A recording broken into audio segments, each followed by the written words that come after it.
Breaking this morning, Hurricane Helene roars ashore. The monster system now a tropical storm as it moves up through Georgia. But not before slamming Florida's Big Bend as a historic Category 4 storm, bringing devastating storm surge and winds of up to 140 miles an hour. I can tell you that we have had intermittent moments of really powerful gusts, and we're getting some right now again. Whistling inside the hotel as well. Anyone who is out here, presumably not a first responder, and should not be out on the roads. These winds are really picking up right now. We got some debris flying. We're going back inside, guys. We're going to head back in. Flooding remains a serious issue across Florida, with at least 40 people pulled from high water in Pasco County alone. That's just north of Tampa. Well, the sheriff of Taylor County offered a grim warning to people who rode out the storm. Wow. He asked them to write their name and birthday on their body in permanent marker so they could be identified in a worst-case scenario.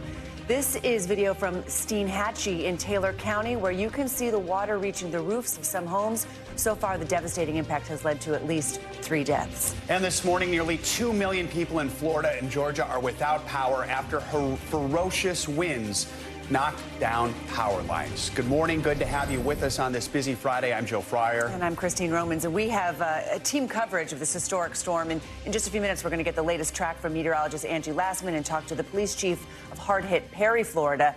But we begin with NBC News correspondent Marissa Parra in Tampa. Good morning, Marissa. Can you give us an idea of what things were like at the height of the storm yesterday and what kind of damage you're seeing this morning?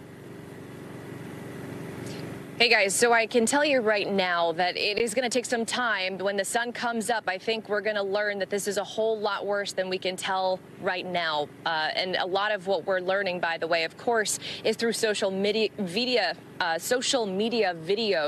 including coming from Steinhatchee. And so I'm going to get to that in just a moment. But let me talk to you about what I can see right now behind me. So we're in downtown Tampa. The water was, by the way, I spoke to neighbors who live around here. The water was taller than I am if I were to be standing at the edge of the street.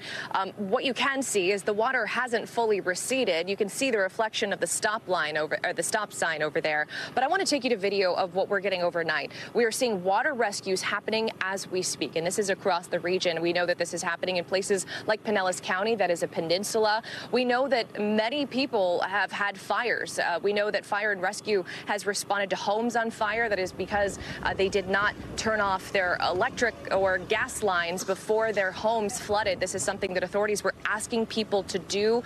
We know that there is significant damage in Steinhatchee, which I just mentioned.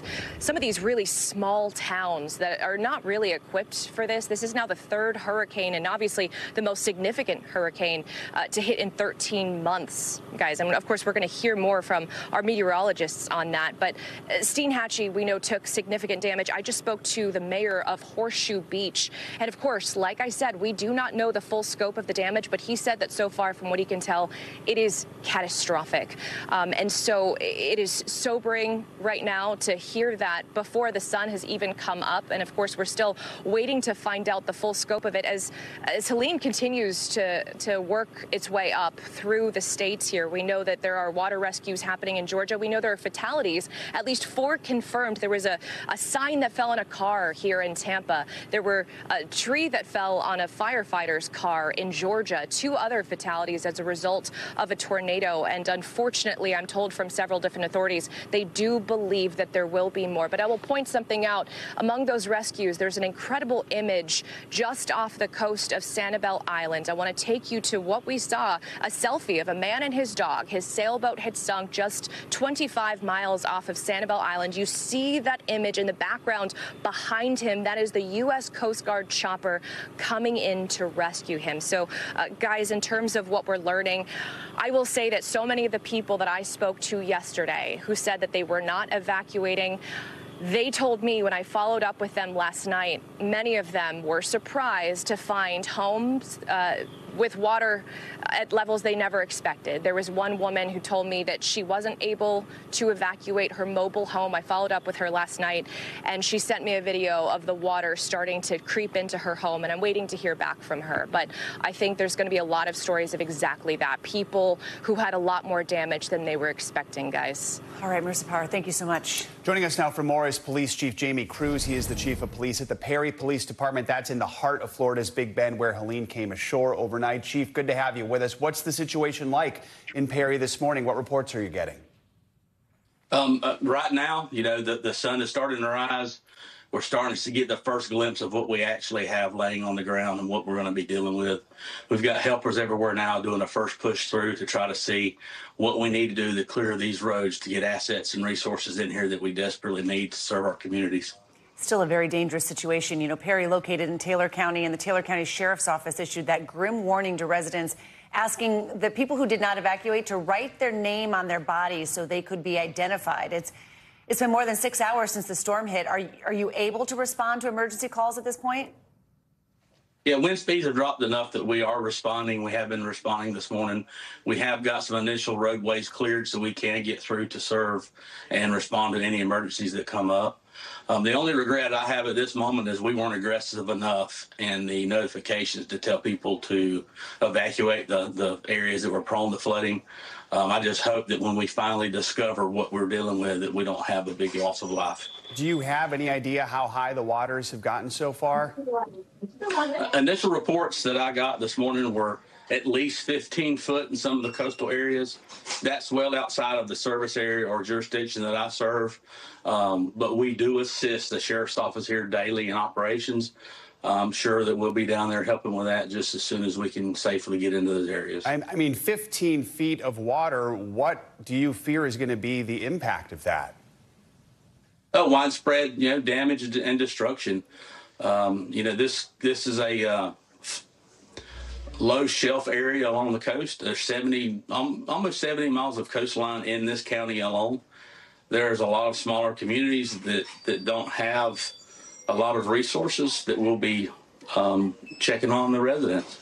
Chief, what's the housing like in those areas where you have this 15-foot high water? I mean, these are single-story homes. I mean, that sounds like a very dangerous combination. It's a coastal community, so a lot of those are single-story homes on stilts. But like I said earlier, that's not the service area that we customarily respond to. That's just from my personal visits there in my off time. Chief, obviously you have a long day ahead and perhaps many long days ahead. What's your primary message to people in your city and your county right now? Times may look desperate. You may feel that you're in despair. Just focus on the helpers. I don't mean to sound cliche in this, but focus on the helpers. We're here. We're going to continue to do our job. Just stay out of our way. We have got to take care of the problems and work every problem individually and independently to make sure that we're working safely and that all the residents and citizens that are in our community are safe as well. All right. Police Chief Jamie Cruz, thank you for your time this morning. We're thinking of you and your community right now. All right, for much more information on Hurricane Helene, where it's been, where it's going, and what to expect, let's check in with your Morning News Now weather. Meteorologist Angie Lastman is here. Angie, good morning. Hi, guys. Busy morning. Of course, last night we saw that a hurricane come ashore as a Category 4 around 11:20 just to the southwest of Perry, Florida, as you heard there, Taylor County. We're still seeing this system kind of moving at a rapid pace, so it's held itself together pretty good between now and landfall. We've still got winds at 70 miles per hour. It's cruising right along parts of the southeast. And for folks in the state of Florida and southern Georgia, we're going to slowly see some of these major improvements when it comes to the rainfall, when it comes to the winds as the system lifts to the north. But we've got a whole lot of rain to talk about, and we've got the potential for tornadoes today. So those are kind of just the couple of things that we're going to turn our attention to as far as the impacts go.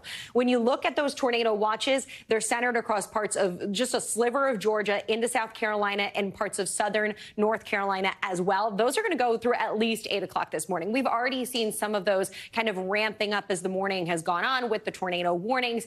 And those ingredients aren't going to change, especially with kind of the spin that you get with these systems. Notice how this is coming on shore. And this is where we're seeing some of those tornado warnings. But the rain has been quite impressive. Remember, before this storm even made landfall, we were seeing rain across this region. We've had multiple inches in some spots at 7 to 10 inches of rain, and numbers even higher than that, closer to 15, before this even got started. And in a short amount of time, so 12 to 24 hours receiving all of that rain, the grounds are just essentially saturated. And when you have some of this heavier rain already working through and moving over these saturated grounds, places like Augusta up into Charlotte, that's where we get these flash flood emergencies that are ongoing this morning. This is going to be something that we see specifically across the western portions of the Carolinas unfolding through the day today. Not to mention, we have something in meteorology called orographic lift. What is that? Sounds complicated. Basically, it's when you get a push of air going up in elevation on that side of the mountain, and it cools the air. And essentially, it has to wring the atmosphere out. And you can see we've got plenty of moisture with this atmosphere to wring out. So that means more precipitation. That means more of these landslides, these mudslides on these grounds that just essentially can't handle it at this point. Not to mention any rivers, streams, creeks that are already very swollen and with water just essentially nowhere to go. Some of the heaviest rain right now, Greenville to Greenwood. You see Asheville getting in on this as well, out towards Charlotte, Columbia, seeing some of that rain as well. So no surprise that we've got a good chunk of this region under these flash flood warnings, but also a broader area for the flash flood watch. 34 million people. Many of these, again, flash flood emergencies, really dire situation. We will see likely rescues in these areas, washed out roads, et cetera, with this kind of situation continuing to unfold through the morning hours. And you can see the spots that we're watching, that western area of parts of the Carolinas, as well as western Tennessee, where we've got moderate risk and high risk kind of centered across this region. But really, you could see flooding all across that area. Again, just so much moisture for us to tap into, and anywhere from another 3 to 5 and even up to 6 inches of rain, of additional rain on what we've already received, is going to be problematic for folks. This is going to go for the river flooding probably into next week. We've seen impressive levels of the creeks and rivers so far, and more to come. There's the 70-mile-per-hour kind of a setup of what we've got right now. The system doesn't look great. It's weakening, of course. It's interacting with the land, so that means that we're going to continue to see this thing kind of weaken through the day today. But all of those impacts really haven't changed. One thing to note, we'll slowly start to see the storm surge kind of improve in places like Tampa, of course, as the system gets farther away. But it's going to take a little while for that water to recede, especially if you still have those onshore winds with that water kind of still being pushed up against the coast. Of course, not as strong as it has been over the past 24 hours. But nonetheless, that's going to be something that we'll have to watch. There's the tornado watch that's going to stay in effect. And we do have that one warning just to the south and west of Myrtle Beach. We'll be seeing, again, this kind of setup all morning long with these bands kind of spinning on in. This is just essentially what you get when you have those outer bands working their way in. Easy for us to see some of those tornadoes popping up, and they potentially could be rain wrapped. That means that it's going to be fast moving and you're not going to be able to see it all that well. So that's why this is going to be a dangerous area too, from Norfolk out to Charlotte, down to Charleston, out towards the coast, Wilmington, Myrtle Beach, all included in this, Fayetteville as well. The winds, not as impressive as what they were, of course, when the system came ashore, and it was a Category 4. We were dealing with reports of 100-plus mile-per-hour winds in places like Perry. So the damage there, even in places like Tallahassee, a little more than what we're going to see across Georgia, but still 67-mile-per-hour wind gusts recently in Macon. We've got Atlanta gusting to 60 miles per hour. So at the very least, we'll see still some down power lines, down trees. About 50 miles per hour is when we usually see power outages. And you can see this includes most of this region, Charlotte, Greenville, Augusta, out towards the coast, of course. We'll be watching for that as well. Anywhere from 30 to 50 mile per hour winds for Knoxville. Louisville ends up about 40 to 60 miles per hour. And even Indianapolis will be gusting at tropical storm strength as this system continues to weaken. It is going to weaken, but the power outages, again, will be probably more isolated to scattered across that region as we get into the Ohio Valley. But they'll be out there with any of these winds happening. flooding. So this is going to be something that we watch, guys, through at least the next couple of hours, specifically as it weakens and as it works up that way. We'll be watching for the potential for more flooding, those tornadoes and the winds. The good news is places like Tampa Bay, which saw record storm surge, those will start to see some improvements as the morning goes on, and we'll really get to see what that damage has in store for us here as the daylight hours come. A big day. Angie, thank you so much. We turn now to overseas news. In the latest on the conflict in the Middle East, Israeli Prime Minister Benjamin Netanyahu instructed the IDF on Thursday to keep fighting, quote, with full force in Lebanon. This, even as the U.S. and its allies keep pushing for a temporary ceasefire between Hezbollah and Israel. Thursday, Israel launched a new wave of attacks on southern Lebanon, targeting a Hezbollah commander in Beirut. Days of attacks have killed more than 600 people and displaced hundreds of thousands in the region. Last night, Netanyahu walked back on his dismissal of a Lebanon ceasefire, saying he, quote, shares the aims of the U.S.-led initiative for a 21-day ceasefire in Lebanon. But he released the statement only in English and only on his Facebook page. Prime Minister is scheduled to speak to the UN General Assembly later this morning. NBC News international correspondent Raf Sanchez joins us now from Tel Aviv with the latest. Raf, good morning. So tell us more about these latest strikes on southern Lebanon. Well, Joe, the Israeli Air Force continuing to pummel what it says are Hezbollah, military installations all across southern Lebanon.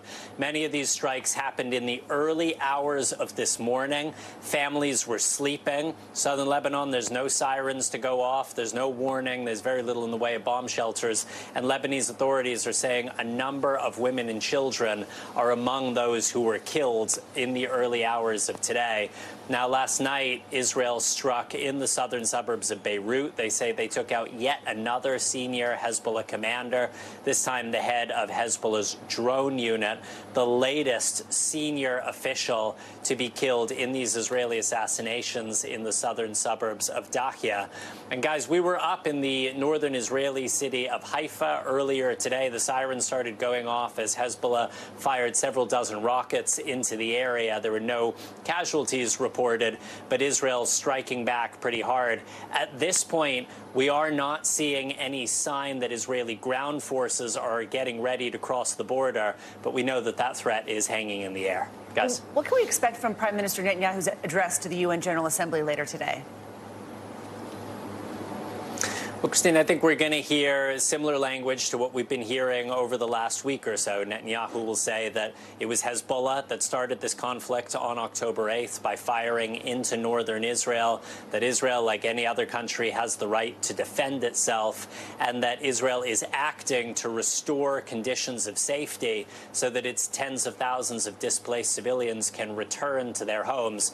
We should note that while it was Hezbollah who fired first, it's Hezbollah who's been firing these the last 11 months. It was Israel that has escalated in a major way over the last week or so, and it is likely that we may see protests in New York at the civilian death toll, both in Lebanon and in Gaza, and possibly a lot of criticism from fellow world leaders gathered at the United Nations. So, Raf, I mean, when we look at this statement by Netanyahu saying Israel shares the aims of this temporary ceasefire pushed by America and allies, is there a sense that it signifies a change in position, that an agreement could be reached before this conflict between Israel and Hezbollah escalates? Joe, nothing we're seeing on the ground indicates that we are getting any closer to a ceasefire. My read on this statement from Prime Minister Benjamin Netanyahu is he is slightly trying to appease what is a pretty frustrated White House. The U.S., along with France, worked very hard this week to try to get the outlines of this proposal together. They say they kept the Israelis in the loop at all stages. And then when they made it public, Netanyahu seemed to indicate he had no interest in this ceasefire at all. And you heard the White House spokesman, John Kirby, saying, we don't know if Netanyahu's doing this for political reasons. We don't know if he's doing this for operational reasons in terms of the military response in Lebanon. But the White House clearly frustrated. It may be that the Israeli government feels that it needs to somewhat walk back. But at this point, every indication is that Israel is planning to push ahead with this military offensive and that they plan to try to change the dynamic through force. Guys. Raf, thank you so much. Turning now to the race for the White House, both candidates are sparring over the war in Ukraine. Vice President Harris met with President Zelensky yesterday and reaffirmed her support for Ukraine. Meanwhile, former President Trump says the government is spending too much money on a war that doesn't align with U.S. interests. NBC News correspondent Garrett Hake has more. Vice President Harris standing side by side with Ukraine's President Zelensky. My support for the people of Ukraine is unwavering. Accusing former President Trump of wanting Ukraine to surrender. There are some in my country who would instead force Ukraine to give up large parts of its sovereign territory. They are not proposals for peace. Instead, they are proposals for surrender. Trump responding. It's not a surrender. What my strategy is to save lives. I'll meet with President Zelensky and we'll see what happens, but I believe I can work that out. And saying he can still work with Iran, despite his campaign saying U.S. intel briefed him on Iranian assassination threats. Would you try to make a deal with Iran of some kind if you were reelected? Sure, I would do that. Yeah, I believe in getting. It doesn't matter. I have a great memory, but it's a memory that wants to serve the people. Meanwhile, the former president slamming Harris before her second trip to the southern border in 4 years. Kamala Harris will be visiting the southern border that she has completely destroyed. Trump blaming Harris for the record over 10 million migrant crossings since she and President Biden took office. She keeps talking about how she supposedly wants to fix the border. Why didn't she fix it almost 4 years ago? Harris dismissing Trump's complaints after he directed Republicans to block a bipartisan border bill this year, which he said wasn't tough enough. He killed a bill that would have actually been a solution because he wants to run on a problem. Our thanks to Garrett Hake for that report. Former President Trump is campaigning in the critical battleground state of Michigan today, where absentee ballots have been mailed out. As Garrett's piece mentioned, Harris is planning to visit the southern border in Arizona for the first time in 3 years as she tries to convince voters she is the best candidate to handle immigration. Ever since she entered the race, Republicans have attacked her record on immigration and border security. Yeah, with that in mind, we want to bring in NBC News White House correspondent Monica Alba. Monica, good morning. This is the vice president's first border visit since kickstarting her presidential campaign, but just the second during her term in office. Does her campaign recognize that this issue is a real point of vulnerability for her?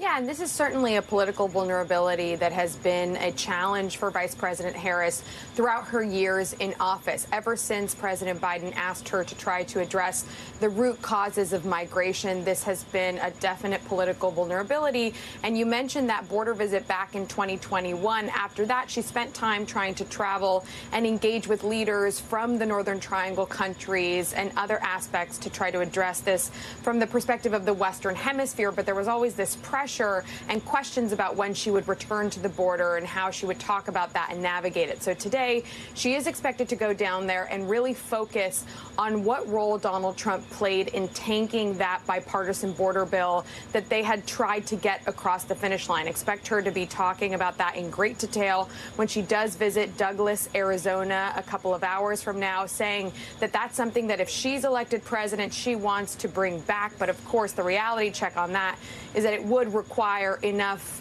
support in Congress to do that. And we already saw how that failed last time, even when Donald Trump wasn't in office, but it was something that he was suggesting his fellow Republicans tried to dismiss. So, Monica, when we look at a recent NBC News poll with registered voters, immigration is one of the top issues for both candidates. Well, former President Trump's best results came from confidence in securing the border. Voters also heavily favored Vice President Harris on protecting immigrants' rights. So with just over a month to go until the election, what's her message going to be today? And the campaign has said that in recent weeks they have seen a little bit of a shift, whereas former President Trump did have the advantage by something like 35 points in some of these polls when it came to immigration and border security. They feel they've been able to tighten that to around 21 or 20 points. So they feel like that needle could be moving a little bit more in their direction, which they are pleased to say, according to Harris campaign advisors. But today she's also going to go out there and talk about her record when she was the California State Attorney General or when she was a senator, and specifically focus on things like fentanyl or other drugs that are crossing the border. So she's going to broaden this out and say, here are the things where I feel I was tough on this issue. Here's what I would do if I were to be in the Oval Office. But again, this is certainly an issue where they know that the messaging is a big battle, that at times former President Trump certainly has the edge on when it comes to this public polling. Sure. All right, Monica at the White House, thank you. This morning, there are growing calls for New York Mayor Eric Adams to step down following his federal indictment. We are breaking down the charges he's facing and what it means for the leader of the nation's largest city. Next. All right, we're back now with the legal peril facing New York City Mayor Eric Adams. Yesterday, Adams was indicted on federal charges that include bribery, conspiracy to commit wire fraud, and solicitation of a contribution by a foreign national. Adams will be arraigned in a Manhattan court later today. He denies any wrongdoing. NBC News senior legal correspondent Laura Jarrett has the latest. The first sitting New York City mayor in modern history indicted on federal bribery charges. I follow the rules. I follow the law. Eric Adams vowing to fight and stay in office as prosecutors revealed allegations in a sweeping 57-page indictment unsealed just hours after a pre-dawn search of his official residence at Gracie Mansion. The conduct alleged in the indictment, the foreign money, the corporate money, the bribery, the years of concealment, is a grave breach of the public's trust. Adams accused in the indictment of accepting free or deeply discounted trips to China, Sri Lanka, and India, luxury hotel stays, and more, to the tune of tens of thousands of dollars. Bribes, prosecutors say Adams illegally accepted from wealthy foreigners and at least one Turkish government official, all in exchange for political favors. Year after year, he kept the public in the dark. He told the public he received no gifts, even though he was secretly being showered with them. Among the allegations of favoritism, in 2021, Adams was informed it was, quote, his turn to help Turkey. So he pressured the city's fire commissioner to greenlight approval of this building, despite serious safety concerns from the city, all because Turkey wanted it opened in time for that year's United Nations General Assembly. After the approval went through, prosecutors say that unnamed Turkish official wrote Adams, "You are a true friend of Turkey." These are bright red lines, and we allege that the mayor crossed them again and again. Prosecutors also accused the mayor of masking illegal donations from foreigners, secretly routing their money through small dollar donors based in the U.S., so-called straw contributions. And they say his campaign took advantage of a New York program that matches smaller contributions to, quote, steal public funds, raking in more than $10 million. But his defense team says the evidence will exonerate him. There are emails with Mayor Adams telling this staffer, telling all of them, do not take foreign money, period. The policeman turned politician has lived under a legal cloud for more than a year, one growing darker in recent weeks as members of his administration have come under increasing scrutiny in several different investigations. The city's police commissioner, top lawyer, and school's chancellor have all resigned. But Adams has steadfastly maintained his innocence. And I ask New Yorkers to wait to hear our defense before making any judgments. Some Democrats now calling for Adams to step aside. Thank you very much. As he headed back inside Gracie Mansion, protesters shouting after him. All right, our thanks to Laura Jarrett for that report. I want to bring in NBC News legal analyst Danny Savalos for more on this. Danny, good morning. Break down these charges facing Mayor Adams here. What do they actually mean? How serious are they? The most serious, I mean, anytime you're in federal court, it's serious. Yeah. It's rarely a misdemeanor. It's not a summary offense. These are all felonies. But they fall into different categories. You have federal election law violations, which is the lead count. Well, essentially a conspiracy to violate that and a bunch of other crimes. And conspiracy is always an effective tool for the government. Then you have federal election law violations, soliciting a foreign national to pay into a campaign, which is prohibited by federal law, not only in federal elections, but state and local elections as well. Then you have the bribery statute. And federal law is interesting because there are only a few federal laws that apply to state and local politicians and officials. Mostly they apply to federal officials, but that's why I expected to see this statute. And sure enough, there it is. And bribery is just offering your official services in exchange for money. So you have several different counts. And then, of course, you have fraud. Fraud might be the mayor's biggest problem because of the dollar amount alleged, which is in the multi-millions. So that is a huge problem as well, just straight up fraud. based on the program that New York City has for matching donations and actually multiplying donations by individual donors to campaigns. But all in all, very serious crimes. So the mayor maintains his innocence in this very detailed indictment here. If you're the defense, where do you even begin here? And is it unusual, or does it raise any red flags that nobody else it's just him? There's nobody else charged here. It's very interesting. I mean, this could be just a prosecutorial trend. You're right in that, especially with conspiracy charges, you often see a number of different people in the caption. But if you read the indictment, it certainly has a huge cast of characters. Yeah. Some of those people may be people who are cooperating with the government because they have exposure themselves. Some of those people may have no exposure at all. They're considered essentially witnesses by the government, and they provide information to the government willingly because they don't want any trouble and they don't believe they did anything wrong. So with a huge cast of characters like that, there's evidence coming in from all directions. And if I'm the defense, that's actually what concerns me the most. All the people involved and all the witnesses I expect will be marching into court to point their finger at my client and say, that's the guy that did it. Danny, how does this indictment affect his ability to serve as mayor? I mean, I guess the governor could remove him for political reasons, but can he continue to serve? And I mean, he's innocent until proven guilty. Yes, and there is no immunity for mayors or senators or deputy mayors the way there is for presidents, as the Supreme Court announced earlier this year, and in fact, ex-presidents as well. That is a unique immunity. The mayor, in theory, continues doing his job even while under indictment. However, as a political matter, others may decide to remove him. But in terms of an impediment on his job, he can continue to be mayor while under indictment. He doesn't have any special treatment, but and he wouldn't anyway. No state law could protect him from federal prosecution anyway. What do you expect from the arraignment later today?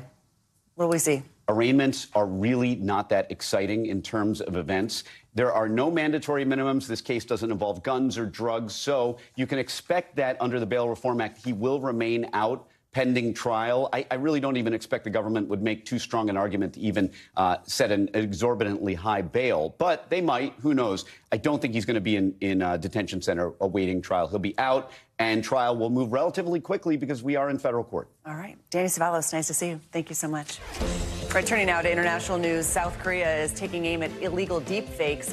Danielle Hamamjian joins us now from London with more. Good morning, Danielle. Morning, Christine. That's right. We start in South Korea, where it'll soon be illegal to save or watch sexually explicit deepfake images and videos. The move follows public and political outrage over Telegram group chats where this kind of content was created and widely shared, prompting calls for tougher punishment. Once the law comes into full force, the penalty for purchasing, saving, or watching the material, 3 years in prison or a fine of up to $22,000. Now, this next story won't make headlines in China, but around the world, it has left many speechless. A new Chinese state-of-the-art nuclear submarine made it underwater where it's supposed to be, but not as you'd imagine. Back in the spring, the submarine sank in a dock. The incident only coming to light now thanks to satellite imagery, despite the communist country trying to cover it up. This is a major setback for China as it tries to develop its undersea technology. And I'll leave you with this incredible discovery out of Peru. Archaeologists using artificial intelligence and drones have discovered hundreds of new geoglyphs depicting parrots, cats, monkeys, and killer whales. This is near the famous and mysterious Nazca Lines, a 2,000-year-old site in Peru that attracts tens of thousands of tourists every year. Christine? That's so cool. All right, Danielle Hamamjian, thank you so much. All right, we're staying on top of breaking news this morning. Tropical storm Helene moving north after leaving a trail of devastation across Florida's Gulf Coast. We have an update from the hard-hit Big Bend next. All right, we're back with our top story this morning. Helene crashed into Florida's Big Bend overnight as a monster Category 4 hurricane, bringing with it 140-mile-per-hour winds, life-threatening storm surges. Helene has since weakened to a tropical storm as it passes over Georgia, but not before leaving a trail of destruction all along Florida's Gulf Coast. NBC News senior national correspondent Tom Yamas joins us now from Perry, Florida. Tom, tell us what the conditions were like during the peak of the storm, and what's the latest where you are right now? Yeah, hey, Christine, I want to show you some of the damage here in Perry. The eye passed over here late last night, just after 11 p.m. You can see this building here. It is one of many in Perry that has been destroyed. You can see the roof ripped off, the windows completely shattered. There's a chunk of the building actually missing, and this is a brick building. And then on the side here, you have a wall that was blown out. Perry is just east of Tallahassee, which in many ways, the state capital dodged a major bullet. That's where we were last night. I mean, you got some tropical storm force, hurricane force wind gusts, but it wasn't too bad.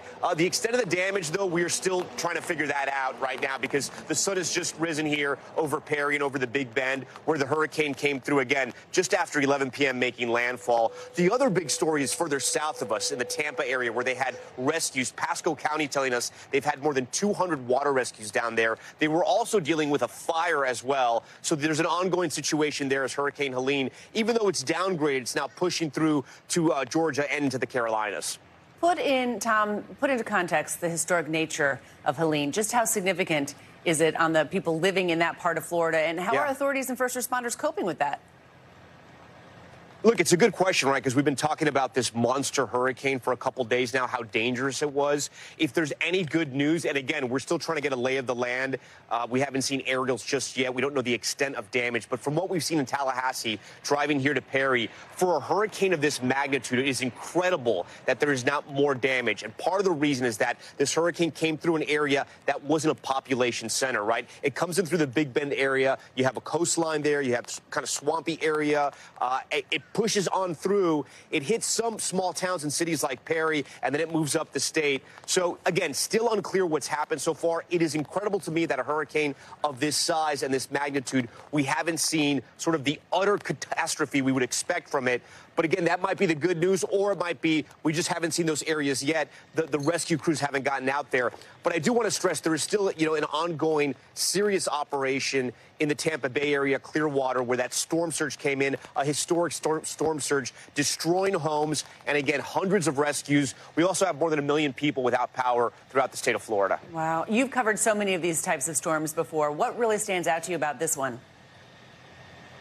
What stands out to me is that we were in Tallahassee yesterday tracking this storm. It was so massive. And we know sort of when the storm is going to hit and the general area, but you can never pinpoint it, right? This is Mother Nature. It does what it wants.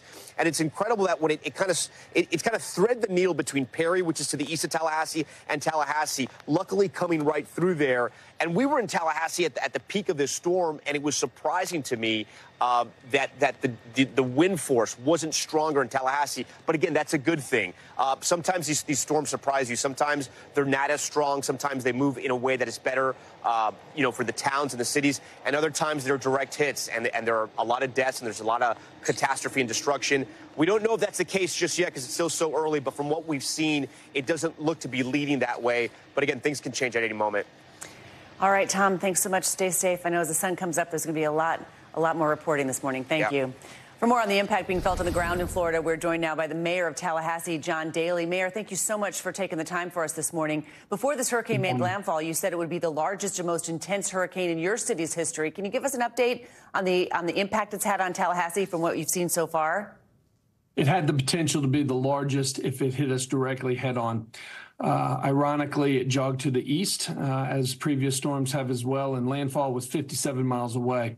So as a result, we did not face the brunt of the storm as it was being predicted moving in, which is good for the city of Tallahassee. Nonetheless, we began doing our assessments first thing in the morning when the storm moved through. As the sun is coming up right now, we'll have a better idea of the damage that we sustained. I can tell you that at the peak, about half of our service area lost power, about 63,000. We've already been able to restore 10% of that, which is a good move. We have a lot of work to do, and the great men and women of the City of Tallahassee Utilities is out right now helping put our community back together. Yeah, amazing. All the work just getting started for all those power crews. Many people in the area will remember Hurricane Michael. That hit Tallahassee in 2018. That was a Category 5 storm. As we know, Helene made landfall as a 4. But based on what you know so far, how does it compare to Michael? What kind of reports are you getting? So I can tell you that with this storm in particular, I give full credit to the leadership team and to the men and women that work in the utilities. We did a really good job prepping as of right now. And these stats can change, obviously, but the stormwater system worked. We have 0 reports of flooding. We have 0 reports of deaths right now, thank goodness, as well. People heeded the warning and stayed home. You know, our traffic signalizations are working well. All of our Tier 1 intersections are up and running.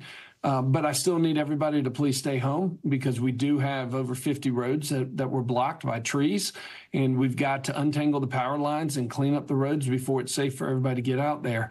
You know, it's amazing how these storms are always projected to come straight at Tallahassee, and at the last minute they jog east or they jog west.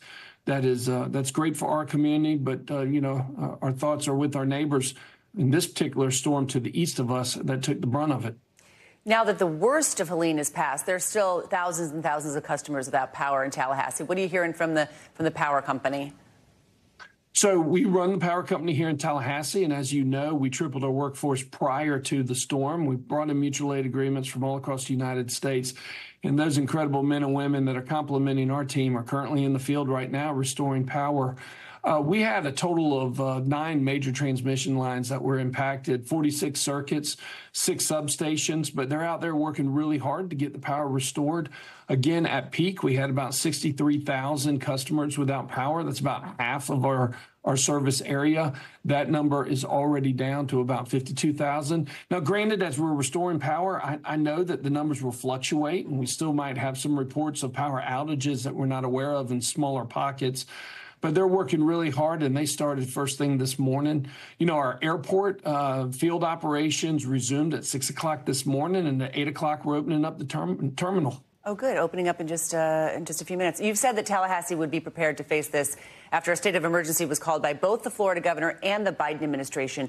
Do you still feel like you were prepared? And then what is your top priority now this morning?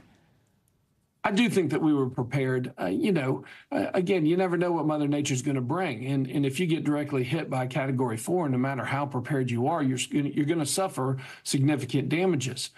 For our luck, the storm made landfall 57 miles from us. It jogged east at the last minute, and so we did not have a direct hit in Tallahassee. But I really appreciate the relationships that we have with the state government and Governor DeSantis' leadership. And I know that the Florida Department of Transportation and National Guard and many of the state assets are working really hard in North Florida right now, and we all appreciate that. I appreciate the relationship with the White House and the Biden administration. Those declarations, both on the federal and the state level, are extremely important to local government because it cuts a lot of the red tape and it allows us greater flexibility to respond. So, you know, to put it in the sports metaphor, it's been a team effort from the White House all the way down to City Hall. Great. Tallahassee Mayor John Daley, thank you so much. Stay safe. Thank you. We've got more updates on Helene with your morning News Now weather. Meteorologist Angie Lassman has the details. Good morning, Angie. Good morning, Christine. We've got a weaker system, but of course it made landfall yesterday late into the evening hours, making it the 3rd landfalling hurricane in that area in just the past 13 months. Impressive stuff there. On top of that, we've seen 8 landfalling hurricanes for the United States over the past 7 years since 2017. That is the same amount that we've seen in the prior 57 years. So just impressive stuff all around with this system. And some of that is because of how large it was, how fast it was, and it still is moving quite quick. Now, some of those things have played a role in it keeping its act together essentially a little bit. It's still a tropical storm. So Tropical Storm Helene coming in at 70 miles per hour with that quick north movement of 30 miles per hour. So no surprise that these tropical storm warnings are still up, extending from Florida up into the Carolinas. This is going to be something you'll see at least for the next couple of hours as we get into early afternoon. We'll start to see those kind of shifting as the system works its way farther to the north into Tennessee. It's going to do so at a quick pace. We've got all that heavy rain, though, that's going to work across the Mississippi and Ohio valleys here between now and then. And then it kind of still is just sitting over that area as we get into the afternoon and evening hours. On top of that, we'll see some of those damaging winds for folks across the Midwest. So we're far from done with the impacts from this system, even though it is showing signs of weakening. The flash flooding is one of our biggest concerns. Notice all those alerts up. We've We've got flash flood emergencies happening across parts of the western Carolinas. We have flash flood warnings for much of Georgia. And you see all of that heavy rain that's just still kind of churning over this area. Charlotte, one of those spots stretching into western portions of South Carolina. We've seen really concerning situations from Greenville to Hickory, and more of that rain working into Asheville along these roads. We've, of course, had reports of washed out roads. Not quite as heavy of rain across Atlanta, but still, we're not done with it just yet. We're still going to be watching this, Christine, through at least the next day or so. We'll still be dealing with those swollen rivers as well and the streams into probably the next couple of days. And any additional rain on this already saturated ground, it's going to be problematic, on top of the fact that we've got the tornadoes and those strong wind gusts still on the table for us as this system continues to work its way north. Yeah, the storm, the storm comes ashore, but this is just the beginning of the story for a lot of people. All right, Angie Lastman, thank you so much. Coming up, a big shakeup could be coming to the world of television. The major merger now in talks, and what it could mean for millions of Americans next. We're back now with some financial headlines. TV giants DirecTV and Dish are reportedly in advanced merger talks. CNBC's Bertha Coombs joins us now with that and other news. Good morning, Bertha. Hey, good morning, Christine. That's right. DirecTV and Dish reportedly are talking about creating one of the nation's largest pay TV providers. According to the Wall Street Journal, a deal could be announced as soon as Monday and would also include Dish's streaming brand, Sling TV. Now, DirecTV says, you've heard this before, right? Rumors of a potential merger with Dish are nothing new. But DirecTV would not comment directly on this report. Now, both companies have been losing customers for years as consumers shift from cable and satellite to streaming. They have about 20 million subscribers combined. Dell, meantime, is asking its global sales teams who are able to work from the office to do so 5 days a week, according to a memo seen by Reuters. The company says working remotely should be the exception rather than the routine. Sales teams were previously required to work from the office or in the field with clients 3 days a week. Last week, Amazon said it wants corporate employees to return to offices 5 days a week starting next year. And Zillow is adding climate risk information to its property listings in the U.S. The data will include flood, wildfire, wind, heat, and air quality risks. The section will also list any climate-related insurance requirements. The risk categories are being applied to Zillow's interactive search view map. Climate data is being rolled out this year to Zillow's website and the iOS app. It'll be rolled out in Android early next year. These are things that people think a lot more about now, Christine. That's super. We're witnessing that hurricane, right? Of course. Super helpful information. All right, Bertha, thank you so much. Coming up, live from New York, it's the 50th season of Saturday Night Live. After the break, Joe got a behind-the-scenes look at the iconic show and what Lorne Michaels and the SNL cast are saying about their kickoff to their golden anniversary. Welcome back. Saturday Night Live returns this weekend for season 50 with no signs of slowing down. So let's celebrate with a little trivia. Did you know that the iconic show was called simply Saturday Night when it debuted back in 1975? You're looking at the original logo there. It's all because at the time there was a program on another network called Saturday Night Live with Howard Cosell. It wasn't until a year or two later that NBC secured the name Saturday Night Live, or as many of us now call it 5 decades later, SNL. Punctuated by an exclamation point. Those iconic words are the prelude to a weekend staple. Surprise! Saturday Night Live has given us 50 years of fashion, sweater weather, oh, God, I win. Finally, sweater weather, and food. The Super Basomatic 76. A source of religion. Well, isn't that special? And motivation. Here's you, here's Matt, there's you, there. Soundtrack. Wink world, to Saturday night. I got a fever, and the only prescription is more cowbell. It all started on October 11th, 1975, with George Carlin as host. The original cast of Not Ready for Primetime Players. Hello, I'm Baba Wawa. Featured Gilda Radner and Chevy Chase, Dan Aykroyd and John Belushi. The first in a long line of comedy icons who got their start in Studio 8H. Every time somebody leaves and you think, oh my gosh, Chevy Chase is leaving the show. How is it going to survive? Well, there's this guy named Billy Murray. Star Wars.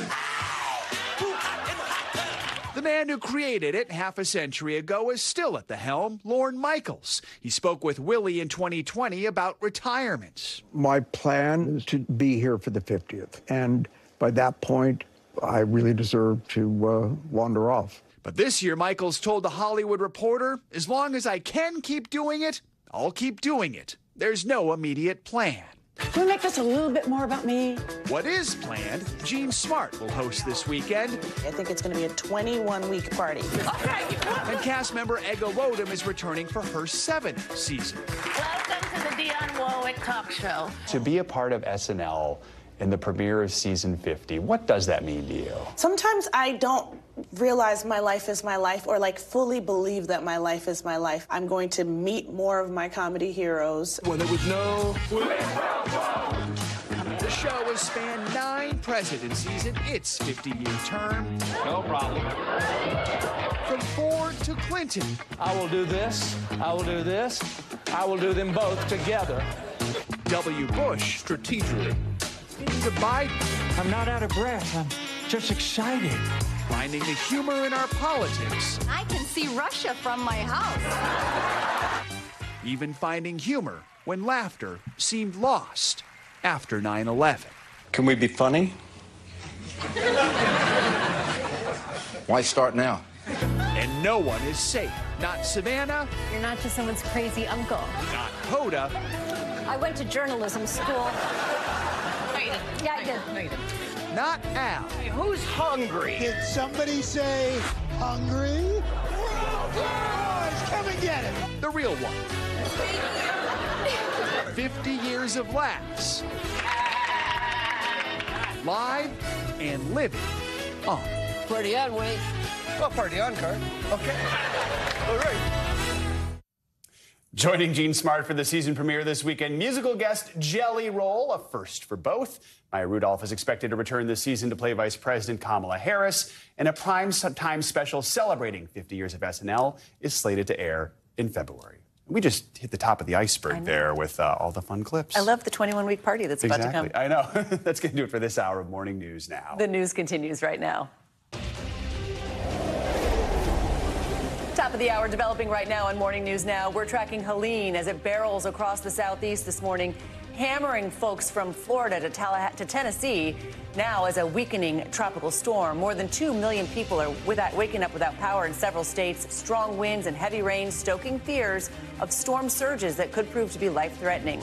Overnight, Helene made history as the first Category 4 hurricane on record to hit Florida's Big Bend, coming ashore just after 11 p.m. Eastern, sustaining winds of up to, get this, 140 miles per hour.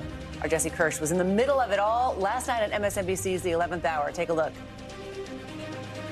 So anyone who is out here, presumably not a first responder, and should not be out on the road. These winds are really picking up right now. We got some debris flying. We're going back inside, guys. We're going to head back. We'll bring you continuing coverage of Helene's path of destruction throughout the hour this morning, including a conversation with Atlanta Mayor Andre Dickens as this devastating storm moves north. Good morning. I'm Christine Romans in for Savannah. And I'm Joe Fryer. We are covering this storm from all angles. Meteorologist Angie Lassman's been tracking it overnight and will tell us where it is heading this morning. We're also going to check in with Kevin Peters. He's the Emergency Management Director for Leon County. That's where Tallahassee is located. But first, NBC News Now anchor Tom Llamas is in Perry County, Florida, with the latest. We're here in Perry, Florida. The eye passed over here late last night, just after 11. You can see some of the damage here. This building completely gone. The roof ripped off, windows shattered. We're going to be careful because there's glass all over the floor. You even see a chunk over here of the building knocked off, and those are bricks. And if we come around the corner here, there's been a wall that's been blown out. It just shows the power of Hurricane Helene. But I got to tell you, we're east of Tallahassee. The state capital dodging a bullet in many ways. It appears it dodged a bullet. But further south, a much different story. That historic storm surge, rescues underway there. In some cases, first responders dealing with a fire as Hurricane Helene wreaked havoc all over Florida. Good luck, everybody. This morning, a monster storm unleashing its fury overnight on Florida's Gulf Coast. Hurricane Helene, a catastrophic Category 4, showing no mercy, destroying property, flooding hotel lobbies, businesses, and homes, and submerging vehicles in oceans of water. This is terrible. Helene not only bringing hurricane-force winds to the region, but also a historic storm surge. And tonight, on top of all this, the threat of tornadoes. Violent winds up to 100 miles per hour slamming into Florida. Floodwaters sending waves over this highway in Tampa. And treacherous driving conditions with trees blocking roads and this boat completely shored up. Unsurvivable storm surge transforming neighborhoods with chest-high water in some areas and homes completely flooded inside, leaving this man to take refuge in a kayak, and torrents of water slamming into bridges as well, turning roads into rivers. All of it inundating towns right in the center of Florida's Gulf coastline. I've worked here in this organization for 21 years. These are the highest surge numbers I've ever seen. And this moment lighting up the night sky, showing what appears to be a possible transformer exploding in St. Petersburg. The storm leaving more than 1 million customers without power across the region. Tampa General putting up an aqua fence in place to keep the water at bay, and it held up. In this backpack, I have... Some on Florida State's campus in Tallahassee forced to shelter in place. We're going to be awake through the night watching this through the window. The overnight landfall of Helene challenging for rescue teams, forced to save lives in the dark. As many as 40 people pulled from the rising water in Pasco County. And facing dangerous conditions with one crew in Pinellas County encountering homes engulfed in flames. Anybody in your house? In Clearwater, the elderly helped to safety, being carried out by first responders. Once the winds start getting up to a certain point, we even have to hunker down. And extraordinary rescues captured on camera, like the Coast Guard saving this man and his dog after his sailboat capsized off Sanibel Island. Emergency management officials are pleading with Floridians up and down the coast that have damage to their towns or cities to stay indoors, not to come out to sort of survey the damage just yet, because it is still too dangerous. And it's really still unclear the extent of the damage throughout the state, because the sun is still coming up here and many areas were blocked off because of the power of that hurricane. First responders weren't able to get to those towns and cities right away. They hopefully are there now. That's the latest from Perry, Florida. I'm Tom Yamas. I'm going to send it back to you. All right, Tom, thank you. Let's bring in Kevin Peters for more on this. He is the Florida Emergency Management Director in Leon County, where the state capital of Tallahassee is located. Kevin, good morning. Describe for us what things are looking like in Leon County this morning. Yeah, well, we're just seeing the sun come up, which is a good sign. That means the storminess has passed out of our area. But we've had a rainy last 24 to 48 hours, very windy overnight. Our crews are getting out now that the sun is up, taking an assessment of the impacts and beginning that response and recovery process. We know right now all around that region rescuing, people are being rescued by crews from rising floodwaters. What's the message you have for anyone who might be stuck and needs help? Yeah, so, here in Tallahassee, Leon County, very lucky. We do not have flooding this morning, but there are still trees down. There's power lines down. So we'd encourage the Tallahassee community to stay off the roadways, stay indoors, let our crews get out and do that assessment and clean up. But for our neighbors in the region where there may be flooding ongoing, stay out of the floodwaters. If you need help, call 911. The sun's coming up. It can look like a clear day. People want to get out and take a look, but there can be down power lines. That's a big concern in the aftermath of these major storms. When people want to come out and take a look, it can be dangerous. What should people watch out for? What's your advice to people? Yeah, treat any line that you see down as it's a live power line. Just because it could be a telephone line, it could be a cable line. It may also be a power line. Let the professionals make those determinations. If you have lines down in your yard, call your utility providers to have them make them aware of it, and they will come out and make the lines safe before you touch them and try and clear around those power lines. Yeah, be careful out there. When the storm comes ashore, it's just the beginning of a lot of work for all of you, I know. Kevin Peters, thank you so much. All right, let's get a closer look at Hurricane Helene's path. Now, of course, no longer a hurricane with your Morning News Now weather. Meteorologist Angie Lastman has the details. Good morning, Angie. Morning, guys. We got another update at the top of the hour, and that means that, as expected, this system continues to weaken. 60 miles per hour now, about 35 miles to the south-southwest of Clemson, South Carolina. So it's moving right along, and no surprise. With a forward speed of 30 miles per hour, this thing is just cruising across parts of the southeast. Notice where all of that rain is, out ahead of it, and that means a couple of things. For folks in parts of the southern tier of the southeast, Florida, southern Georgia, even southern portions of South Carolina, you're going to start to see improvements as far as the rainfall, as far as the winds go here from basically now through the rest of the day. If you live across parts of the western Carolinas, even much of the Carolinas out towards the coast, and specifically as we get towards the Tennessee Valley, you're still going to be in it here as we get into the afternoon and even evening hours in some spots. So we'll be watching for that. We've got some of these tornado watches in effect right now. No surprise there. This oftentimes is kind of the setup that we see with the circulation. That right front portion of the system is where we see most of the spin ups. So tornado watch in effect, that's going to go here for a little while longer. It's been extended. We've also seen plenty of those tornado warnings already happening across the Carolinas, and we have a whole lot of rain that we are going to be dealing with in and out of this region here for at least the next couple of hours. There's the tornado warnings that are up right now, multiple of them. Myrtle Beach and points south of there is what we're seeing just north of Charleston. It wouldn't be surprised if we continue to see the same kind of setup. Notice where they are. We'll likely be dealing with this kind of thing here at least through the morning hours, potentially into the afternoon hours for that region. And there'll be quick moving tornadoes, possibly rain wrapped with those thunderstorms coming on the back edge of some of those rain bands. So not surprised if that is something that we deal with across the Carolinas through the rest of the day today.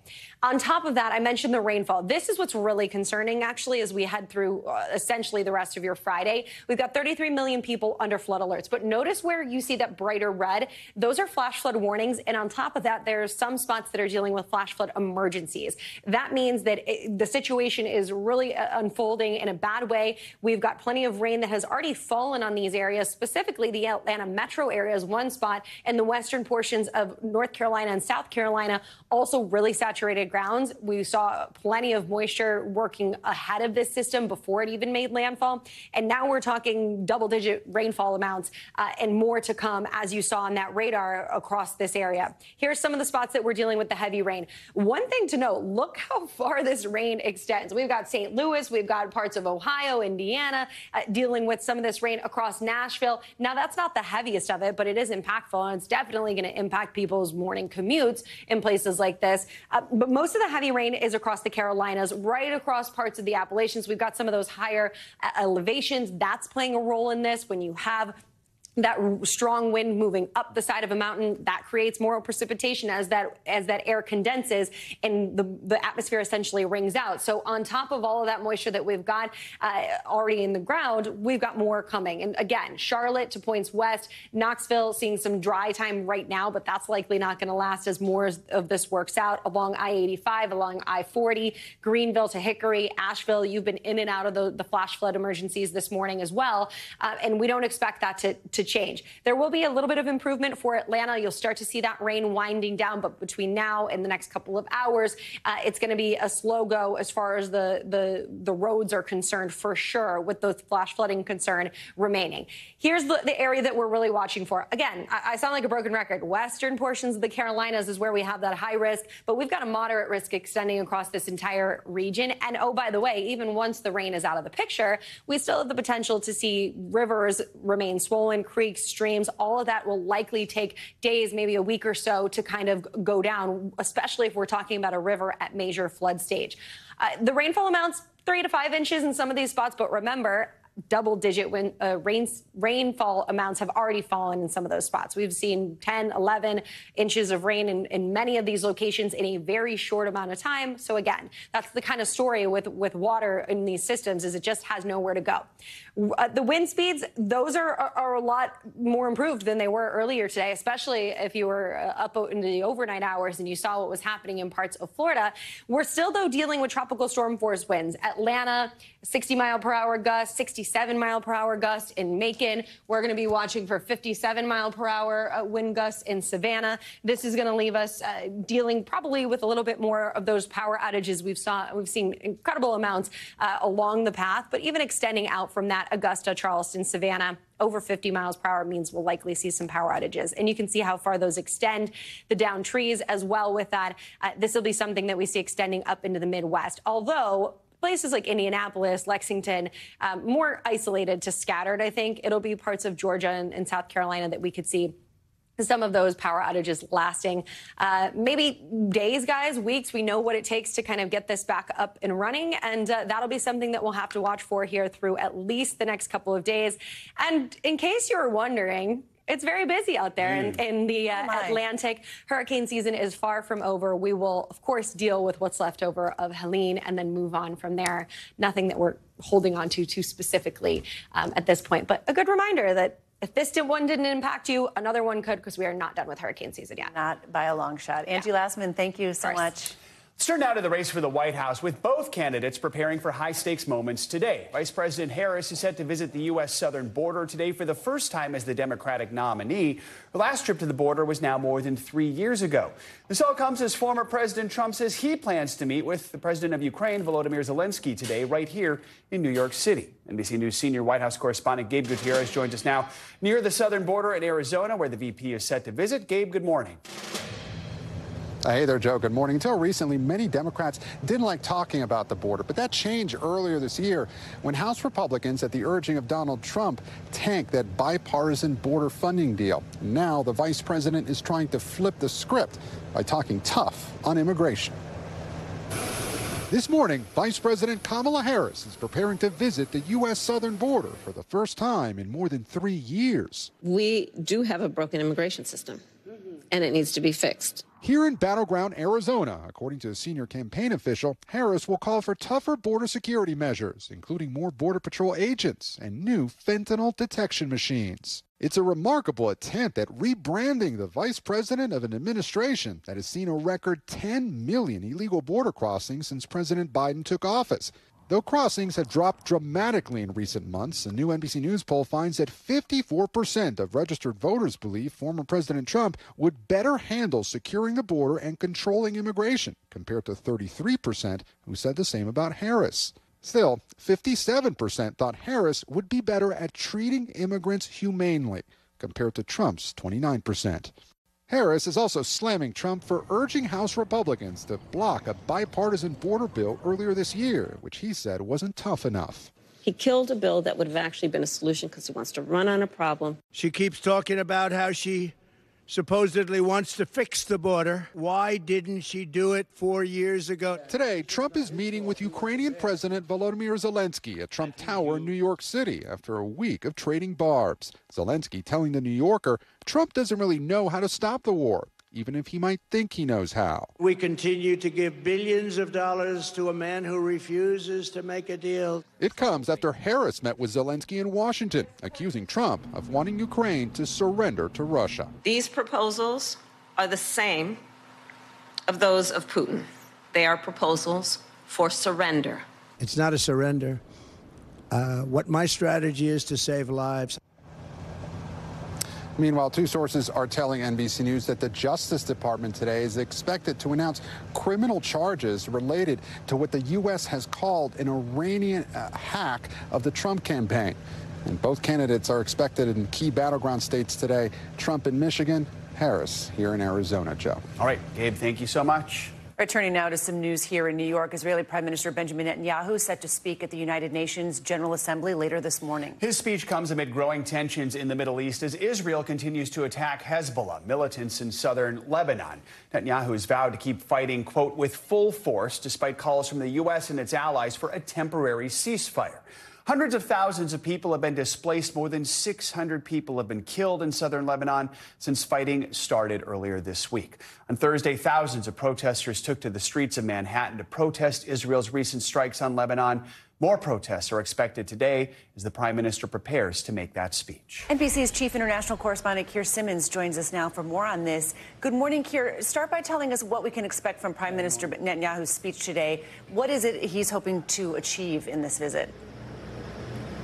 Well, more of the same, honestly. I think you can expect him to reiterate that he is determined to see tens of thousands of Israelis return to their homes along the northern border in Israel, that border with Lebanon. There are others who have not been able to return to their homes on the other side of that border. That is Israel's stated objective. Overnight, there were more missiles fired at Hezbollah targets, continuing to pound those Hezbollah targets. Israel trying to pressure Hezbollah to stop attacking Israel using artillery, using air power. The question, of course, is whether that's going to be possible. I think you're going to hear Prime Minister Netanyahu here at the United Nations say that they will keep going until they achieve that.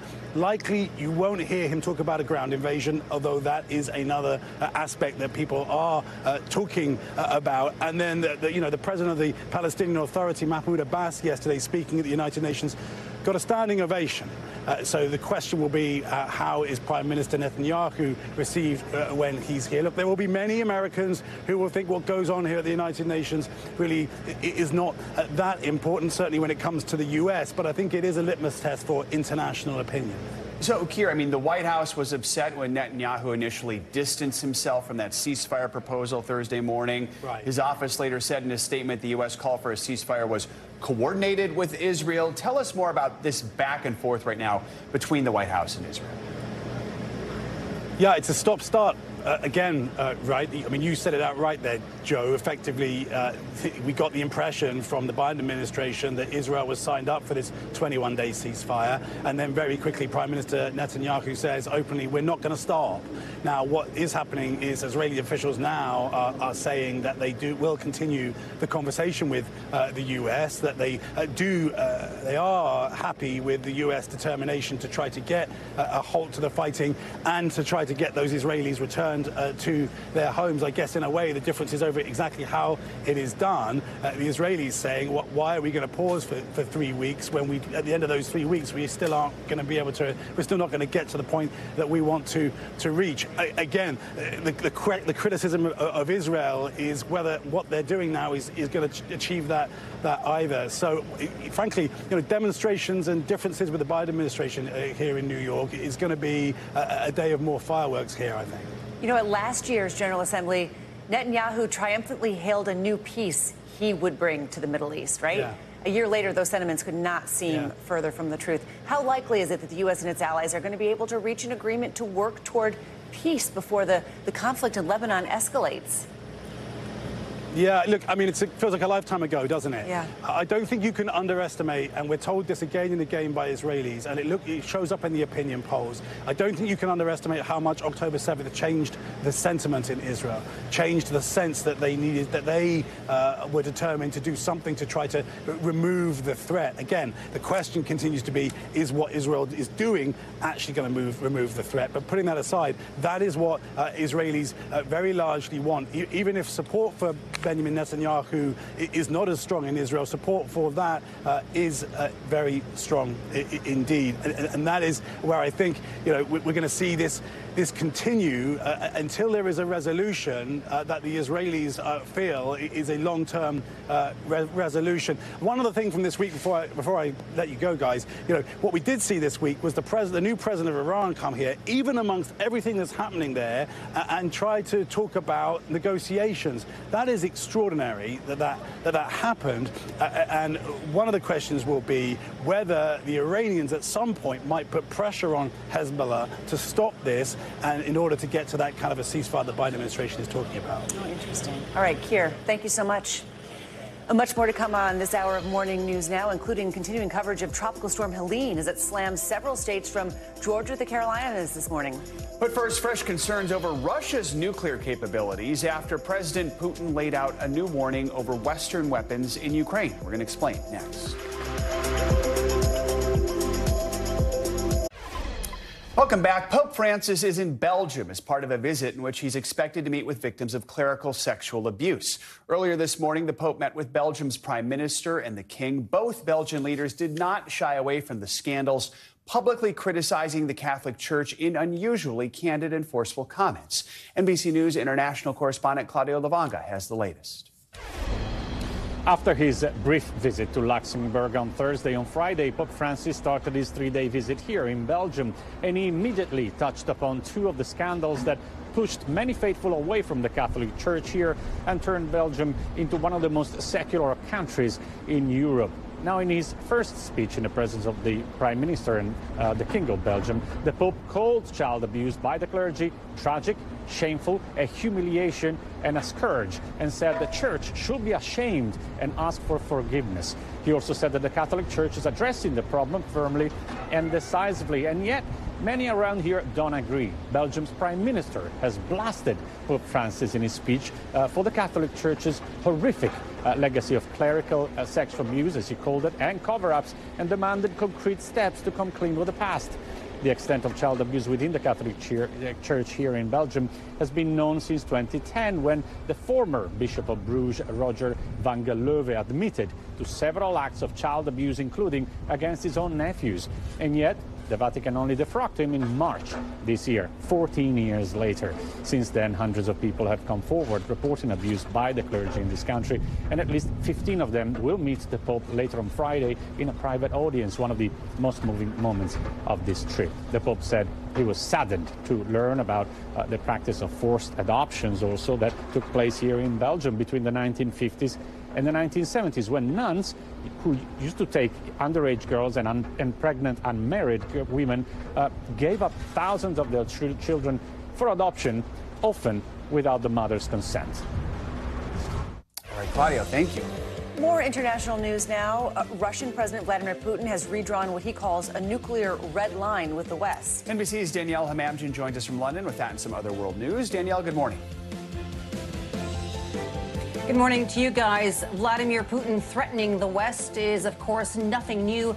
But in his latest comments, the Russian president extended the list of scenarios that could lead to Russia using its nuclear weapons. And that red line, as you mentioned, is allowing Ukraine to strike deep inside Russia using Western-made long-range weapons. Now, the million-dollar question is Vladimir Putin bluffing? Well, it depends who you ask. Experts, however, are quick to point out if indeed Moscow wanted to use nuclear weapons, it would need to start removing warheads from storage and physically prepare for a strike, all of which would be detected by U.S. intelligence agencies. Over to Argentina now, where repeated economic crises have hammered the South American nation. Official data shows that the poverty rate has soared to nearly 53% in the first half of the year. Hard evidence of the impact of President Javier Milei's tough austerity measures. And finally, in Japan, it looks like Shigeru Ishiba, the former defense minister, will be the next prime minister.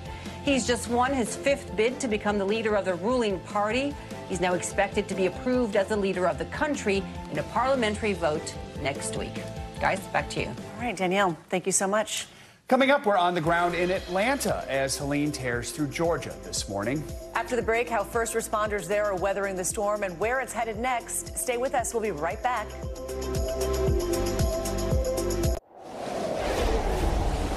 Back with the latest on our top story. This morning, Helene is weakened to a tropical storm after slamming into Florida overnight as a mighty Category 4 hurricane. Helene left a trail of destruction along Florida's Gulf Coast with strong winds and life-threatening storm surges. The tropical storm is now making its way across Georgia. NBC News correspondent Priya Sridhar joins us now from Atlanta. Priya, what's the latest where you are right now as Atlanta is dealing with this?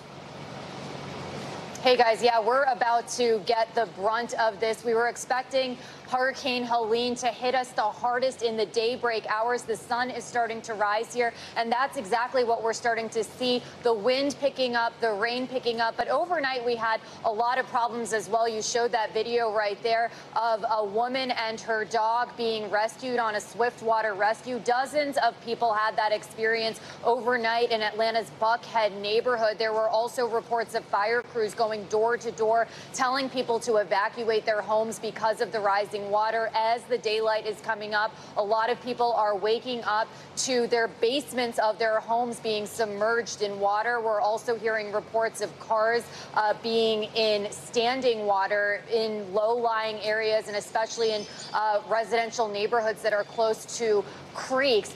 Tragically, I have to say that 3 people have died in the state of Georgia as a result of Hurricane Helene. 2 of those were in the southeastern part of the state. They were living in a trailer park community, and the wind gusts got so high that they basically turned into tornadoes. Another firefighter was killed when a tree fell onto a car, and those winds are wreaking havoc across the state, causing 1 million people here in Georgia to be without power, and unfortunately, we're expecting those numbers to climb. In addition to that, we are in a flash flood emergency until 1 p.m. this afternoon, and already we're seeing dozens of flights in the world's busiest airport, Hartsfield-Jackson, being canceled today. We're going to continue to monitor that situation because obviously as the Delta hub, that could have a massive ripple effect on travel across the country, guys.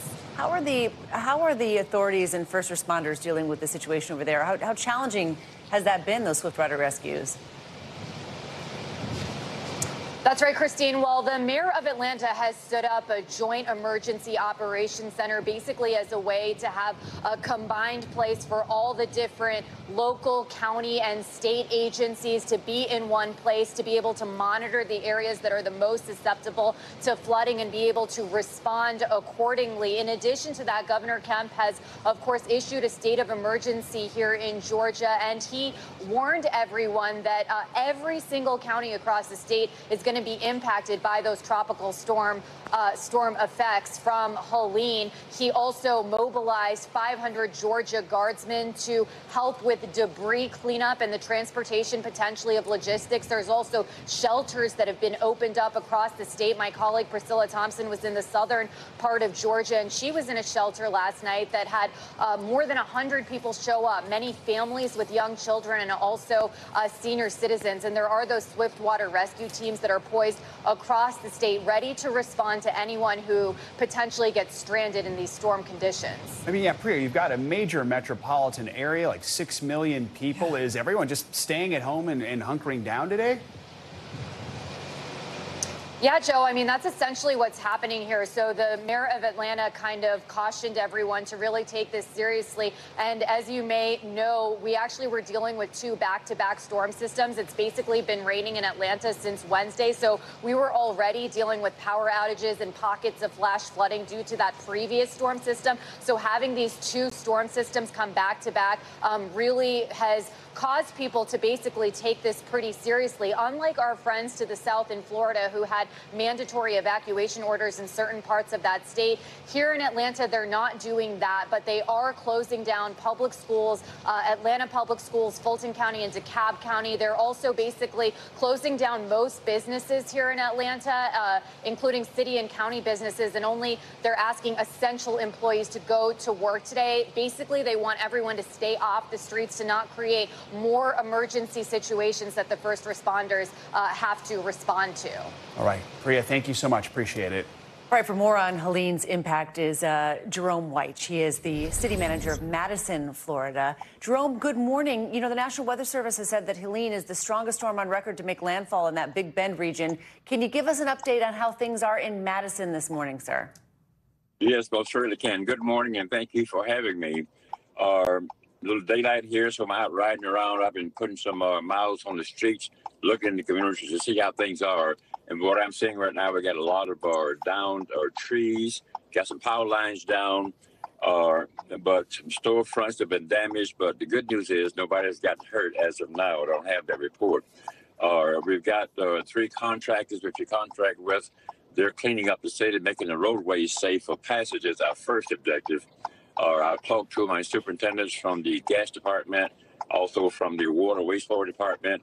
Our utilities are intact. Everything is going according to plan. We started planning this about a year and a half, 2 years ago, before we even had a dollar. So got it down pretty pat, but it's just a matter of some debris. Got some families and stuff. I think they've got some damage to their roofs, but I haven't seen anything that's major so far, but I continue to ride and make that report. Do you have an idea of how high the storm surge got, how much flooding you're seeing in the area? We haven't seen any flooding, not in the city. Now, the county may have some on the south side, which is a problem before when we had Hurricane Debbie. But as far as the city goes, there is no flooding inside the city. We're a little bit higher in elevation. So the surges don't quite impact us as much as they do from the south in the marshlands. Interesting. Talk to us a little bit about the power situation there. So many folks without power. What's being done to address that? Right now, we don't have any power in North Florida and no power in South Georgia, is my understanding. We've got two power providers. That's our Tri-County and Duke Energy. And I think they're already on the move trying to get some things done in order to start to restore power. That's always one of our biggest challenges because of the grids. And once some of those grids are impacted, then it has an impact on the power for, both of those providers too. But with any hope, they're pretty efficient and rather quick. And so we're depending on them. But right now, I'm seeing people kind of moving around a little bit, pulling debris to the side of the road, et cetera, too. But we're safe at the moment. And hopefully the temperature's going to get too high, et cetera, too. But I'll continue to, monitor it and also make sure that if there's anything to report, I'll get back with the contact with your agency. You say you see folks out and about clearing debris. What is your message to people in your community today? Just to be sure and watch for down power lines. We're asking people to stay off the roads until the roads are clear. I know people are anxious. They like to get out. They want to see how things are looking. That's one of the things, that the Sheriff's Department has always said. We want people to stay put until the roads are clear. That includes, power providers working on power lines. That's always the dangerous part. Absolutely. Jerome Weich, thank you so much. Stay safe. All right, dude. Thank you so much for having me. Let's check back in with meteorologist Angie Lassman for the latest on what to expect from Helene. Good morning, Angie. Morning, guys. We've got a weaker storm system, but the impacts are still far-reaching, and specifically the rainfall is very concerning this morning, leading to flooding. We've got ample amounts of rain across much of the Tennessee Valley, stretching out towards the Carolinas, across still parts of Georgia, and we have the flooding concerns are emerging, and they are widespread. At one point, we had 10 flash flood emergencies going on. I can't stress how unusual that is to see something like that. And what does that mean? You see the flash flood watches. Those are in green. That means that we've got the ingredients there to see this happen. A flash flood warning means that that's more imminent. And then the flash flood emergency is kind of the step up from that. That means that there is major threat to life and property in these areas. And notice some of the spots that are seeing those in effect. Atlanta metro area. We've got Greenville. We've got Asheville out to Hickory. So expansive concerns immediately. But notice the area that is included in this, I mean, it's a good chunk of the country, more than 30 million people. And that threat is going to last here as long as we've got still rain working through. And that's going to be a little while. Atlanta, you're going to see some improvements. But of course, the damage is already done. We've got washed out roads and such. We've seen water rescues from that area. We've also still got some of that heavy rain centered across the Carolinas, Charlotte and points west of there across the Appalachians. That's not making the situation any better. And in some of these spots, we've already received double-digit rainfall amounts. So looking back to the Ohio Valley from Cincinnati to Louisville and down to Paducah and even Memphis and Nashville, some of that rain is working through. And we're going to continue to see the heaviest of it right now, at least centered across the Carolinas for a little while longer. So unfortunately, Hickory, Asheville, along I-40, along I-77, the situation isn't going to improve all that much for right now. Rome to Atlanta, though, where you're going to get a break. We're going to see some of these quiet. That doesn't mean that you won't have a couple more rain showers working through, but at least the worst of the rain is going to be out of the picture. But we'll still have that high risk of flooding, specifically across places like Asheville here as we get through the day today. The major river flooding, too, that's just going to last, unfortunately, for a little while longer. It's going to take some time for those rivers to not be quite as swollen. The latest is we've got a tropical storm still, 60 miles per hour. This is going to continue to weaken here as the day goes on, but that doesn't really matter. I mean, honestly, we know what we've been watching for as far as impact. So whether our winds are at 60 miles per hour or 50 miles per hour, we've still got heavy rain. We've still got the potential for additional tornadoes to develop, and we've got the chance to see some of those still strong wind gusts with this that knock down trees and power lines and such. Here is the tornado watch that we're going to keep an eye on through a little while longer. This has been, of course, with us all morning long. And the good news is we don't have any of those tornado warnings right now. So that is an improvement. But that doesn't mean that some of those outer bands can't spiral on in and get us a spin up going across this region. Specifically, if you live anywhere from Norfolk down to Charleston, out towards Charlotte, that's the area that we're watching for some of these faster moving kind of rain wrapped tornadoes. tornadoes. The winds I mentioned, not as problematic, but still we've had some pretty good gusts and nothing like what we saw in Perry here. Of course, a report there was about 99 miles per hour. That's the highest I've seen so far this morning. But of course, we'll start to see those come in the reports. But as of right now, Macon 67 miles per hour, Vidalia 60 miles per hour. So still impressive and still has the possibility to leave us with some power outages here as we get through the rest of our day today, guys. And this is going to go up into parts of the Midwest too. So we will be watching for isolated to scattered power outages there as well. A lot of power outages. I mean, just a all lot, along millions. the country. Yeah. Exactly. All right. Thanks, Angie. Appreciate it.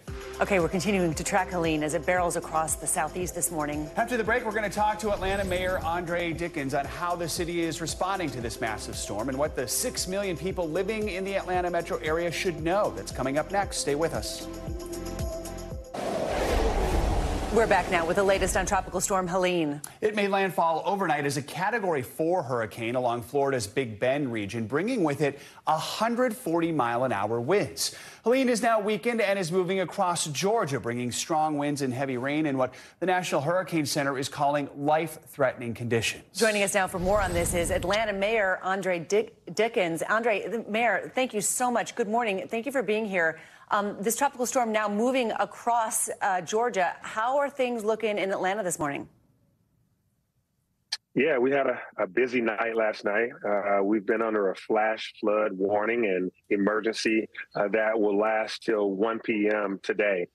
So overnight, we received a whole lot of rain. All day yesterday was rain. And then we got heavy winds around 2, 3, 4 in the morning. So we have trees that have fallen down because that ground has been just saturated and soaked for so long.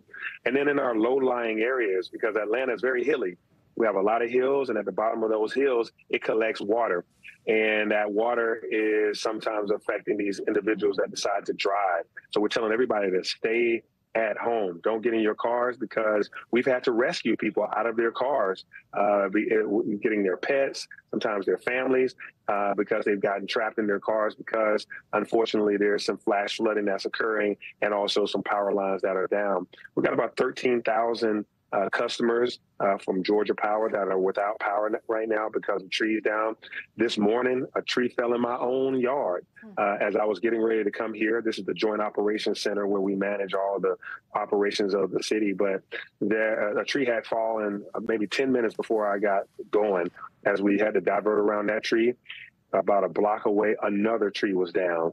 So this is happening right now. Trees are falling, flood areas are happening. So we want people to stay in the house. I think a lot of people might be scratching their heads right now thinking, wait, Atlanta is dealing with a tropical storm, but these things are getting bigger, they're getting more frequent. Is this just becoming a new reality? I think it's all about climate change. I think what you're seeing in the Gulf is it is reacting.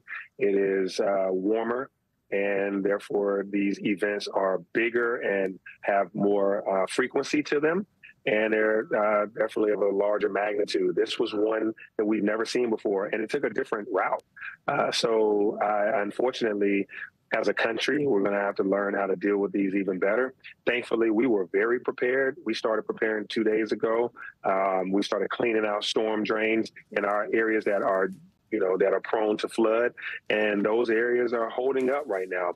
But it's still so much water came that we couldn't keep it out of every single nook and cranny. So as you ask, this is something that as a nation, as a world, we're going to have to plan for, because I can see this happening more in the future, unfortunately. The National Hurricane Center called this storm a dangerous and life-threatening situation for people in Georgia. There are about 1 million people without power. There have been confirmed deaths in this state. You say preparation was key here, but how difficult has been all of this for authorities to manage?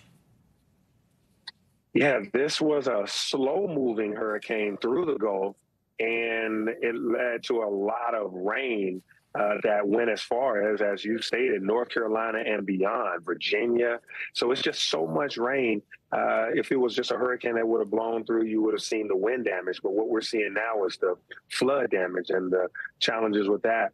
The preparation was great. The White House and others were giving us heads up. Our governor declared a state of emergency, so that put everybody on notice and prepared. Thankfully, the storm diverted further east as it got close to Atlanta. So we got spared some of the heaviest brunt of it. But preparation around our fire rescue folks, we bought them new equipment. They've been on alert and prepared to go out there. I mean, there are literally boats on our some of our low-lying roads right now, rescuing folks that are either in apartments that are low-lying or they got stuck in their cars. So we've been preparing, and at the world's busiest airport, they've been prepared as well. Hartsfield-Jackson is ready. All right, Mayor Dickens, thank you so much for joining us this morning, and good luck today. Thank you. The growing threat of a massive labor strike is threatening the nation's shipping industry this morning. Tens of thousands of dock workers at major U.S. ports on the East and Gulf Coasts are threatening to walk off the job next Tuesday. That comes as their 6-year labor contract is set to expire on Monday. Negotiations between the labor union and shipping industry group U.S. Maritime Alliance stalled over the summer. Higher pay and automated equipment were two of the issues at the center of the stalemate. Now the alliance has filed a complaint against the union to the National Labor Board for allegedly, quote, not bargaining in good faith. Thankfully, we have NBC's senior business correspondent Christine Romans with us this morning to help break it all down. So this would be like the first port strike on the East Coast in nearly 50 years. Right. Walk us through what happens if we see a strike. So I've been watching this, and it's been devolving now for a period of weeks. And you have a situation where 25,000 longshoremen are threatening to go on strike at midnight, you know, on Monday night into Tuesday morning, 12:01 a.m. Tuesday morning. This is 36 ports. 5 of the top 10 biggest ports in the U.S. included here. And what the longshoremen's chief wants is no automation, no more automation, and more wages. And he really is very strong about how much money the shipping companies made during the pandemic. And he's, quite, I guess, passionate about the fact that he put his guys in harm's way to keep the economy growing during the pandemic. And these companies made billions and billions and billions of dollars, and he wants them to share those profits. And he wants no more automation to keep these longshoremen jobs, these good jobs, alive. Of course, this is a concern in so many industries everywhere. If we see a strike, how would this impact everyday Americans? So about $2.1 billion worth of containers come in and out of these ports every day. And J.P. Morgan estimates that every day you could see a strike cost between, almost $4 to $4.5 billion. And the stuff that's coming through here, it's food, cars, electronics, clothes, shoes. Like 53% of the shoes that we wear come from overseas. They will be on those container ships. So it would mean disruptions potentially, and it could mean higher prices for consumers. Certainly, it's the biggest test of the supply chain since the global pandemic. And we've been talking to companies, shipping companies and manufacturers and retailers, and they've been seeing this coming. So they are starting to prepare. You're starting to see them try to find ways to fly things, to use railroads. But look, if you've got containers stuck at the port, they're stuck at the port. So I mentioned the National Labor Board, the complaint to them. Could that have any impact on this? Could that prevent a strike in some way? So we're watching very closely here. So the Maritime Alliance has gone to the NLRB and said, you need to get them back to the negotiating table, the longshoremen, so that we can figure this out. But the going wisdom, the conventional wisdom right now is that there will be a strike on Tuesday morning. And the president, at some point, this union boss has said sort of really negative things about President Joe Biden's leadership on this issue. So we'll see if this is something that lands in the White House. All right, we know you'll stay on it, Christine. Yep, thank you. Thanks so much. All right, coming up, if it's Friday, that can only mean one thing. Yeah, your weekly can't miss list is right around the corner, including one lauded director's big budget new blockbuster that is not quite a critical darling. We've got more on that and everything else from the world of entertainment that you simply can't miss next.